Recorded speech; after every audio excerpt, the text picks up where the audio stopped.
Hello மக்களே, அனைவருக்கும் வணக்கம். இன்றைக்கி நம்ம ஜாபல சேனலில் எதை பற்றி பார்க்க போகிறோம் அப்படின்னு பார்த்தீங்கன்னா, நம்ம தமிழக அரசு அறநிலையத்துறையிலேருந்து ஒரு புதிய நோட்டிஃபிகேஷன் அஃபிஷியலாக அனௌன்ஸ் பண்ணியிருக்காங்க. அதை பற்றின முழு தகவலையும் இந்த வீடியோவில் நம்ம பார்க்கலாம். வயது வரம்பை பொறுத்த வரைக்கும் மினிமம் 18, மேக்ஸிமம் 45 வயது வரை இருக்கவங்க இந்த வேலை வாய்ப்புக்கு நீங்கள் அப்ளை பண்ணிக்கலாம் அப்படின்னு அஃபிஷியலாக அனௌன்ஸ் பண்ணியிருக்காங்க. குவாலிஃபிகேஷன்ஸை பொறுத்த வரைக்கும் மினிமம் தமிழில் எழுத படிக்க தெரிஞ்சிருந்தால் போதுமானது. அதுக்கு மேலே நீங்கள் எனி டிகிரி வரைக்கும் படிச்சிருக்கவங்க யாராக இருந்தாலும் சரி, அவ்வளோ வேலைவாய்ப்புகள் அறிவிச்சிருக்காங்க. தயவு செய்து அப்ளை பண்ணுங்கள், மிஸ் பண்ணிடாதீங்க. ஆனால் இந்த சான்ஸை மிஸ் பண்ணிட்டீங்கன்னா நாளைக்கு எப்போ இந்த மாதிரி ஒரு நிறைய வேலைவாய்ப்புகளோட கம்மி குவாலிஃபிகேஷன்ஸ் கிடைக்கும் அப்படிங்கிறது தெரியல. முழுக்க நிரந்தர அரசு வேலை தான், பர்மனன்ட் கவர்மெண்ட் ஜாப் தான். டெம்பரவரி எல்லாம் கிடையவே கிடையாது இந்த வேலைவாய்ப்பை பொறுத்த வரைக்கும்.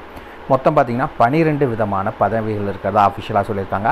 சம்பளத்தை பொறுத்த வரைக்கும் 58,600 வரைக்கும் உங்களுக்கான மாத சம்பளம் வழங்குறதாகவும் சொல்லியிருக்காங்க. இந்த வேலைவாய்ப்புக்கு நீங்கள் விண்ணப்பிக்க வேண்டிய கடைசி தேதி 5 ஏப்ரல் 2024. முழுசாக ஒரு மாதம் டைம் இருக்குது, அதுக்குள்ளே நீங்கள் அப்ளை பண்ணிக்கோங்க. இந்த வேலைவாய்ப்பை பொறுத்த வரைக்கும் ஆல் ஓவர் தமிழ்நாடு ஃபுல்லாக எல்லா டிஸ்ட்ரிக்ட் கேண்டிடேட்ஸுமே அப்ளை பண்ணிக்கலாம். எல்லாருமே எலிஜிபிள் தான். ஸோ அப்ளை பண்ணுங்கள், மிஸ் பண்ணிடாதீங்க. இதுக்கு யாரெல்லாம் விண்ணப்பிக்கலாம், எப்படி விண்ணப்பிக்கலான்னு போன்ற முழு தகவலை தெரிஞ்சுக்கிறதுக்கு முன்னாடி இன்னும் நம்ம ஜாபல சேனலை சப்ஸ்கிரைப் பண்ணாதவங்க மறக்காமல் சப்ஸ்கிரைப் பண்ணுங்கள். இந்த வீடியோவுக்கு மறக்காமல் ஒரு லைக் கொடுங்க. நீங்கள் கொடுக்குற ஒவ்வொரு லைக்கும் எங்களுக்கு அடுத்த வீடியோ போட ரொம்பவே மோட்டிவேட்டாக இருக்கும். வீடியோ டிஸ்கிரிப்ஷனில் நம்ம டெலிகிராம் குரூப் மற்றும் வாட்ஸ்அப் குரூப்போட லிங்க் இருக்குது. இன்னும் ஜாயின் பண்ணாதவங்க கட்டாயம் ஜாயின் பண்ணிக்கோங்க. அப்போ தான் உங்கள் மாவட்டங்களில் வர அனைத்து வேலை வாய்ப்புகளையும் உடனுக்குடன் உங்களால் தெரிஞ்சுக்க முடியும். அதே வீடியோ டிஸ்கிரிப்ஷனில் இந்த வேலை வாய்ப்புக்கான அஃபிஷியல் நோட்டிஃபிகேஷன் லிங்க்கும் ப்ரொவைட் பண்ணியிருக்கோம். மறக்காமல் உள்ளே போங்க, கிளியராக படிங்க, அதுக்கப்புறமா அப்ளை பண்ணுங்கள். என்றைக்கும் படித்து பார்க்காம அப்ளை பண்ணாதீங்க. வாங்க உள்ளே போய் முழு தகவல் என்னங்கிறத பார்க்கலாம். மக்களே, பார்த்தீங்கன்னா இதுதான் அஃபிஷியல் நோட்டிஃபிகேஷன். இது அப்ளிகேஷன் ஃபார்ம். இது தான். இந்த இடத்துல மறக்காமல் உங்களோட ரீசன்ட் பாஸ்போர்ட் சைஸ் ஃபோட்டோ ஒட்டிக்கோங்க. இந்த இடத்துல உங்களுடைய பெயர் அல்லது முகவரி என்ன அப்படிங்கிறத மென்ஷன் பண்ணுங்கள். மேலே நேமை மென்ஷன் பண்ணிவிட்டு இந்த இடத்துல முகவரி, door number, street name, area name, district, taluk, pincode எல்லா டீட்டெயில்ஸும் கிளியராக மென்ஷன் பண்ணிக்கோங்க. அதுக்கு அடுத்தது என்ன கேட்டிருக்காங்க அப்படின்னு பார்த்தீங்கன்னா, உங்களுடைய கல்வி தகுதி என்ன, நீங்கள் என்ன படிச்சிருக்கீங்கிற டீட்டெயில்ஸாக மென்ஷன் பண்ணுங்கள். அதுக்கு அடுத்தது பிறந்த தேதி மற்றும் வயது, ஓகேங்களா. உங்களுடைய டேட் ஆஃப் பர்த்துக்கு DD/MM/YYNM அப்படிங்கிற ஃபார்மேட்டில் மென்ஷன் பண்ணிக்கோங்க. தென் ஏஜ் அப்படிங்கிறது என்ன அப்படிங்கிறத மென்ஷன் பண்ணிக்கோங்க. இன்னும் இந்து, ஏன்னா இது அறநிலைத்துறையிலங்காட்டி இது இந்து சமயத்தை சார்ந்தவங்க மட்டும்தான் இந்த வேலைவாய்ப்புக்கு அப்ளை பண்ண முடியும். அதுக்கு அடுத்தது எந்த கேட்டகரி, நீங்கள் ஓசியா, பிசியா, டிஎன்சியா, எம்பிசியா, எஸ்சிஏ, எஸ்டி, என்ன கேட்டகரி என்னவோ அது என்னங்கிறத மென்ஷன் பண்ணிக்கோங்க. அதுக்கடுத்தது முன்னுரிமை வரும், அதாவது முன்னாள் இராணுவத்தினர், உடல் ஊனமுற்றோர், கலப்பு திருமணம் செஞ்சவங்க, ஆதரவற்ற விதவைகள், இந்த மாதிரி யாராவது நீங்கள் அப்ளை பண்ணுறீங்க, உங்கள்கிட்ட கவர்மெண்ட் கொடுத்த ப்ரூஃப் இருக்குது அப்படின்னா இந்த இடத்துல என்ன அப்படிங்கிறத மென்ஷன் பண்ணிக்கோங்க.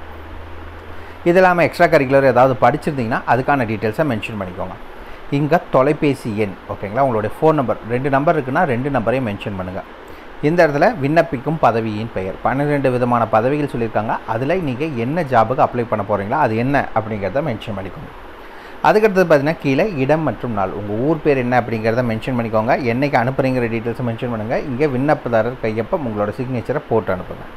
இது கூட நீங்கள் என்னென்னலாம் வச்சு அனுப்பணுங்கிற டீட்டெயில்ஸ் கொடுத்துருக்காங்க. டிசி வைக்க சொல்லியிருக்காங்க, சாதி சான்று, குடும்ப அட்டை, முன்னுரிமை சான்று, ஆதார் அட்டை, வேலை வாய்ப்புகளை நீங்கள் ரிஜிஸ்டர் பண்ணியிருந்தால் வைங்க, இல்லாட்டி விடுங்க. இந்த இடத்துல பார்த்தீங்கன்னா சுய விலாசமிட்ட 25க்கான தபால் தலையுடன் கூடிய உரை, அதாவது ஒரு எம்டி போஸ்டல் கவர், அதில் உங்களுடைய அட்ரஸ் எழுதிக்கோங்க, 25 ரூபா ஸ்டாம்ப் போட்டிக்கோங்க. அந்த கவர் எதுக்கு அப்படின்னா உங்களுக்கு கால் லெட்டர் அனுப்புறதுக்காக, ஓகேங்களா.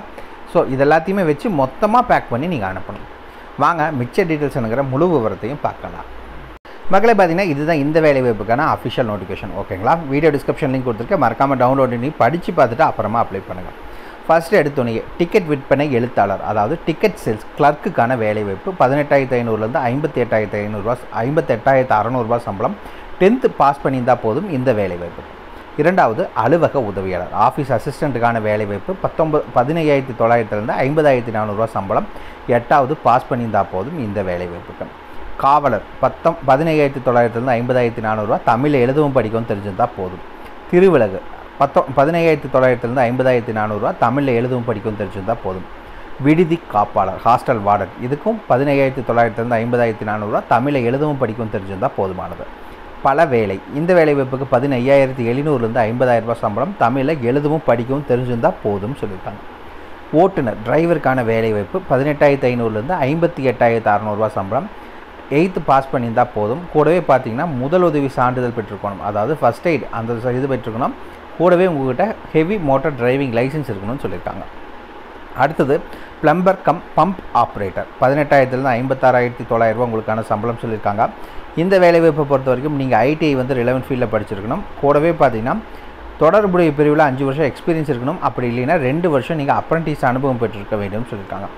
மின் உதவியாளர் இந்த வேலைவாய்ப்புக்கு 16,600 52,400 உங்களுக்கான சம்பளம். இதில் பார்த்தீங்கன்னா மின் உதவியாளருக்கு நீங்கள் ஒயர்மேனோ இல்லை எலக்ட்ரீஷியன் அது பார்த்தீங்கன்னா ஐடிஐயில் முடிச்சிருக்கணும். கூடவே பார்த்தீங்கன்னா எலக்ட்ரிக்கல் போர்டில் அவங்க வழங்குறதுல ஹெச் சர்டிஃபிகேட் வாங்கியிருக்குன்னு சொல்லியிருக்காங்க. மினி பஸ் கிளீனர் இந்த வேலைவாய்ப்புக்கு பார்த்தீங்கன்னா 17,700 50,000 சம்பளம் சொல்லியிருக்காங்க.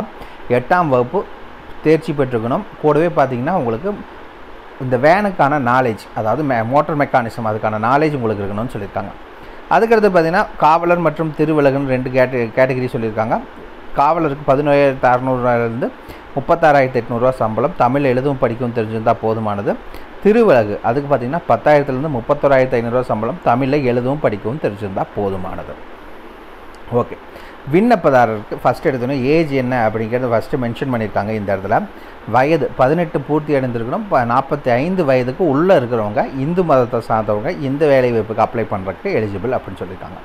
ஆல்ரெடி நம்ம சொல்லியிருந்தோம் என்னென்ன டாக்குமெண்ட்ஸ் எல்லாம் வைக்கணும் அப்படின்னா அந்த டாக்குமெண்ட்ஸ் எல்லாத்தையுமே செல்ஃப் அட்டஸ்டட் உங்களுடைய கையெழுத்தாக போட்டு வைங்க, போடாமல் வச்சிடாதீங்க கம்பல்சரி. ஓகேங்களா? நீங்கள் என்னென்ன டாக்குமெண்ட்ஸ் எல்லாம் வச்சு அனுப்புகிறீங்களோ அது எல்லாத்துலேயுமே உங்களுடைய சிக்னேச்சரை போட்டு அனுப்புங்க. அதுக்கடுத்து என்ன அப்படின்னு பார்த்தீங்கன்னா இந்த வேலைவாய்ப்புக்கு ஆல்ரெடி நம்ம ஏஜ் லிமிட் சொல்லிட்டோம். மினிமம் 18 மேக்ஸிமம் 45 வயதுக்குள்ளே இருக்கவங்க நீங்கள் அப்ளை பண்ணிக்கலாம். இந்த அப்ளிகேஷன் ஃபார்ம் இப்போ நம்ம ஆல்ரெடி நம்ம காமிச்சது பார்த்தீங்கன்னா சாம்பிள் அப்ளிகேஷன் ஃபார்ம் ஆல்ரெடி டிஎன்ஹெச்ஆர்ஸ்லேருந்து கொடுத்தது தான். அதை நீங்கள் யூஸ் பண்ணிக்கலாம். அப்படி இல்லை நான் டேரெக்டாகவே நான் போய் வாங்கிக்கிறேன் அப்படின்னா நீங்கள் 100 ரூபா பே பண்ணி வாங்குற மாதிரி இருக்கும். ஃப்ரீயாக கொடுக்க மாட்டாங்க. ஓகேங்களா? இந்த இடத்துல கிளியராக மென்ஷன் பண்ணியிருக்காங்க, மறக்காமல் செக் பண்ணிக்கோங்க. 100 ரூபா கொடுத்து தான் நீங்கள் டேரெக்டாக போய் வாங்குற மாதிரி இருந்தால், இல்லைன்னா நீங்கள் இந்த சாம்பிள் அப்ளிகேஷன் ஃபார்மையே யூஸ் பண்ணிக்கலாம். ஓகே, இது எல்லாத்தையுமே ஃபில் பண்ணி நாங்கள் எப்படி அனுப்புறது அப்படின்னு பார்த்தீங்கன்னா பூர்த்தி செய்யப்பட்ட விண்ணப்பங்களை உரிய சான்றுகளுடன் அஞ்சல் உரையில் பணியிட வரிசை எண் மற்றும் பணியிடத்திற்கான விண்ணப்பம் என தெளிவாக குறிப்பிட்டு துணை ஆணையர் செயல் அலுவலர் அருள்மிகு சுப்பிரமணிய சுவாமி திருக்கோயில் மருதுமலை பேரூர் வட்டம் கோவை மாவட்டம் 641046 என்ற முகவரிக்கு நேரிலோ அல்லது அஞ்சல் மூலமாகவோ அனுப்பவிட வேண்டும் அப்படிங்கிறத சொல்லியிருக்காங்க. ஓகேங்களா?